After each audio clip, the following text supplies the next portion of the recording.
Hello, everybody. What is up? This is Antiochos here with another commentary replay video extravaganza. Today I am Macedon, one of my favorite factions. Sparky is Rome. Brudii has gone for 2 archers, I think,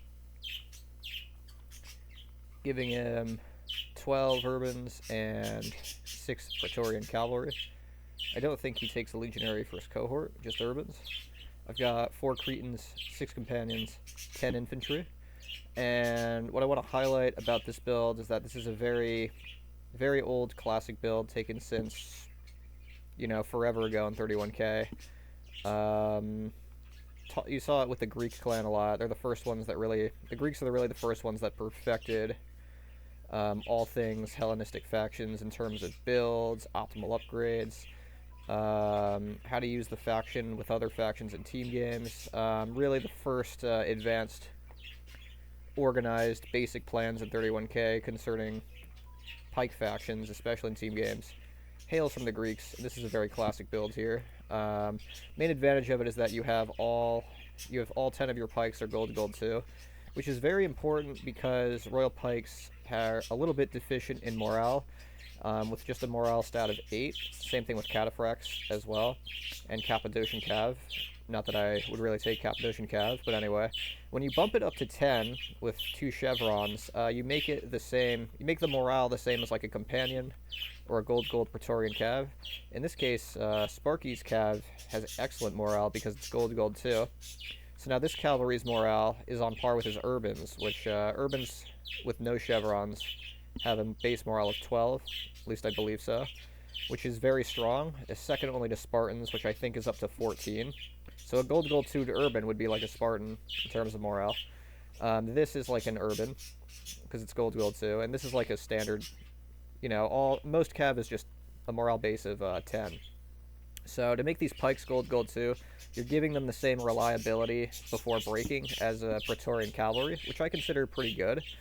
So that's why 4 Cretans, 10 pikes is an army you'd typically see all the way back in the heyday of the Greek clan and stuff. Solid, reliable force of pikemen. So those are our armies, and I kind of went into the little morale mechanics of both armies and their particular upgrades in this battle. On the other side, we have Sultan Adnan here, who's taken the Seleucids. He's taken an army that I love to take personally. I take 3 archers, he's taken 4, but same idea. He put all of his chevrons on his cataphracts. They should be gold 2 or gold 3.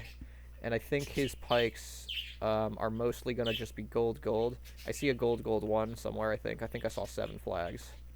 I think I see 7 flags on this one, so most of them are gold though, so I could be mistaken. I could be overlapping, but anyway.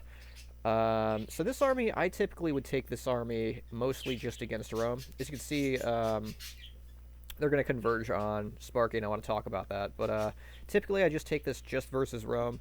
If I was in this 2 versus 2 and Macedon was on the field, it could still be a good idea, but if Macedon really welds with the Roman infantry, then you put all your money on a unit that has very limited impact on the battle because the pikes are preventing it from really sticking somewhere. And cataphracts are a unit you want to use almost like heavy infantry a lot. You still want to charge well, but they really shine with that armor and armor penetration bonus. That little combo makes them hyper effective against urbans. But if urbans have pikes in them, then you have to wait to use these for a while or use them more carefully. So I would put more upgrades on the phalanx, take some archers, maybe take some legions, and I would still maybe put 1 chevron or so on the cataphracts, but not as many. Maybe even take a militia cav, and use my infantry more in that situation. But it's still a pretty solid army. Gold 2 cataphracts are not a joke, and they could really hurt our cavalry for sure. They have a massive cav advantage. Beast just has 14-6, but Beast always takes a legionary first cohort over here, as you can see. So his morale is excellent, and it also increases the morale of all of Adnan's units. So even though he has just gold, silver shield pikemen, which are identical to royals in always, except they have a smaller shield, so they're more vulnerable to missile fire, at least from the front, than a royal is. But that morale boost will help prevent that morale problem from hurting the Seleucids. And as the Cataphract, it's also super helpful to take a Legionnaire first cohort, because as the Cataphract's tired, their morale plummets, and the base morale of a Cataphract is the same as these pikes. It's just 8. Gold 2, though, the reason I always do it personally, Gold 2, it has the same effects on Cataphracts in terms of changing the whole nature of the unit as it does on Royal Pikemen. If you make a Royal Pike Gold 2 or a Cataphract Gold 2, it's a totally different unit in the field, especially in 31k where you could afford that. So, it isn't a bad idea what Adnan did, but it's just not something I would do too much in this matchup, personally. So right now, Adnan and Beast are doing the best thing they could do, which is rush Sparky. I'm not defending him I'm not doing a very good job of defending him. I should really, I should have put pikes all the way over here on this flank way sooner than I did. I'm repeating the mistake of Earth, but it's way less extreme because I'm not completely isolated from Sparky or anything. It's not like I can't get to him. There's no huge block of infantry preventing me from doing anything. I don't have 5 Royals all the way over here to chase 2 units. So it's not a disaster, but Sparky's at a little bit of a disadvantage here because he's dealing with 12 cavalry, and 6 of them are Gold 2, Gold 3 Cataphracts, insanely powerful unit. So he needs pikes to get right over here, and I'm too late. If they want to attack now, I'm too late to really stop that. So this is sort of this is an error on my part. I am doing something right, though. I'm using that flexible companion unit here to chase some archers down. Another critical factor is archers, because the Seleucid infantry is a little bit vulnerable. So the fact that I have 4 Cretans and he has 4 regular archers, I've got range and quality advantage. So the missile advantage is going to be significant because of this faction on the field. That also gives us a little bit of advantage. So right here, Pila War has begun. Sparky wisely draws back. If the Cataphract player is smart, he wouldn't. I wouldn't charge too early, because that Pila. If there's one thing Cataphracts can get killed easily by, it is Pila, and you want to sort of wait or attack in a way where the Romans can't capitalize on that. But Sparky's beginning to use some of his units, precautiously economizing his Pila, I think, because not all of his units are just throwing it wildly. And here comes Adnan, here comes Beast. Some units are loaded Pila. There's a massive, vicious war going on, mix of Pila and Cataphracts charging right in. It is a totally epic-looking battle with those Cataphracts charging in and that Pila overhead, sort of like supporting them. If I was Sparky, I would try peeling some Cataphracts, but I understand why he would want to also save it for the endgame more so. He is taking a lot of losses here, and there are a lot of urbans left from that initial charge. I do a little counter charge because I knew that I sort of messed up, and I'm going to sacrifice these units, but it gives Sparky a little bit of time here. It buys him time, it lets him throw Pila off. Not as many of his units are getting attacked. Beast takes losses from that companion charge. It is a material loss for us still, but I was trying to save Sparky precious moments to not get obliterated by Cataphracts. Sparky comes in with a charge of his own, sort of catches one of Beast's cavalry, it looks like. Praetorian cavalry down.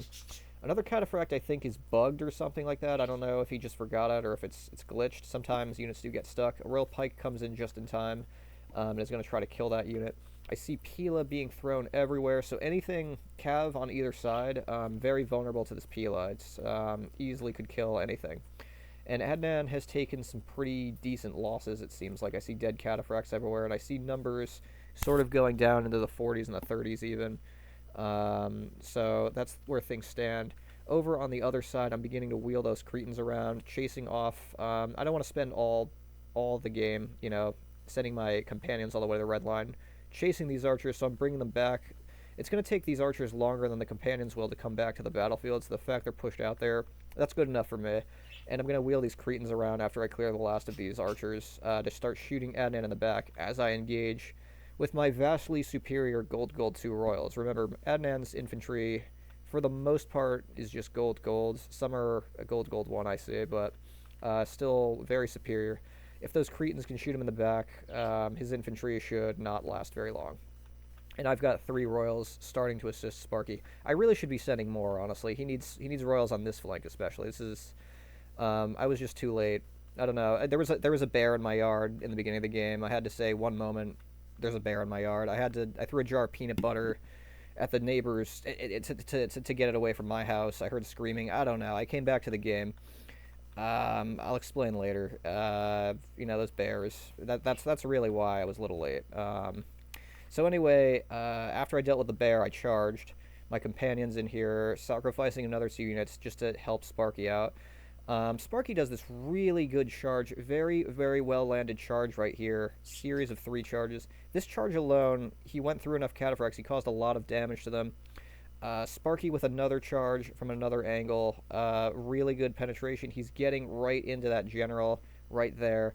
Surrounds another 2 cataphracts that Adnan sort of very wisely sent out to stop him from trying to rout all of the enemy cav. I lose 2 more companions, but Sparky came out very good off that charge. Killed a lot of cataphracts. These dead cataphracts, that's either a combination of Pila and Sparky's countercharging. Very good charge from Sparky. It's that allowed him to survive this. His infantry took a lot of damage at the beginning of the game, which is why it's so important for your Macedon player to be competent at helping the Roman ally, which I didn't do the best job of. I am really starting to make up for it here. I'm defending his general. Another thing with this engagement that's good is that these gold 2 royals can actually kill. If they don't get Pila, they are very good at killing urbans, actually. If 3 or 4 gold 2 royals are attacking 3 or 4 urbans, many of those urbans are going to start taking a lot of casualties. And they should really either testudo, withdraw, or do some massed Pila run-through attack. That's a great way of countering the royals, but without Pila and blobbed up, these royals can really be effective at killing them. So this is pretty much a good engagement here. And remember, I still have 2 other companions still alive, and my attack on Adnan seems to be going really well here. This infantry is not going to last too long. So, and more of my infantry is helping Sparky than Adnan's is, and Adnan's is also inferior quality. So the only thing going bad for us is that Sparky's infantry is very depleted. Beast and Adnan did a really great job of hurting him early on in the game and getting that urban advantage here. So they're really aggressively trying to just, I think the logic behind Beast and Adnan right now is to just get rid of the last of our best units and make it just royals versus urbans. That's a very good way to try to win for them. So I am going for trying to wipe these silver shields out to even it out, just thinking ahead, just in case Sparky's infantry doesn't make it. But Sparky is playing very well with his cavalry, and he's a very good player overall with Rome, especially with those cavalry hits that you saw. So he's not gonna go down without doing a lot of damage to these guys, even if he's outnumbered. Beast also still has a very good cavalry force. Me and Adnan lost a lot. But here we go, another really good engagement from those cataphracts. This is a perfect place to use them. I'm not doing a great job of supporting Sparky on this side, so they're going to be able to really get kills on these urbans over here. But Sparky over here has been allowed. They sort of expose themselves to a little countercharge from Sparky. And with this urban coming in, this pike seems to be getting snagged. I should really be getting it over here more. But Sparky over here, he's taking advantage of where they're not defending themselves, and he's able to get another really great series of charges right in those urbans. It's really turning around the battle. If you saw here, a companion also snuck in and killed Beast's general. He's not routing yet, but Sparky's charges are doing massive damage to those urbans. Beast with a great charge of his own. That's a really great place to sort of counterattack Sparky right there, but he's too late to save a couple urbans. So it looks like another cataphract is gone. So the infantry battle's really turning around. And remember here, Beast's infantry is taking lots of casualties. These gold 2 royals are no joke, and supplemented with the armor of Sparky's urbans, they're pretty much just killing Beast's urbans, and they shouldn't be taking too many losses of their own.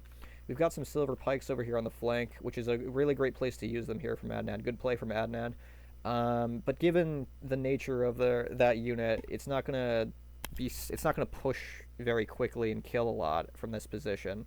But it is a good place. It is good to just have it there, helping out, support these very depleted urbans of Beast here. So Beast is without a general. He's lost much of his cav. Most of Adnan's cataphracts are gone. Sparky did a really good charge, but it also depleted many of his cavalry, so the cavalry battle's close.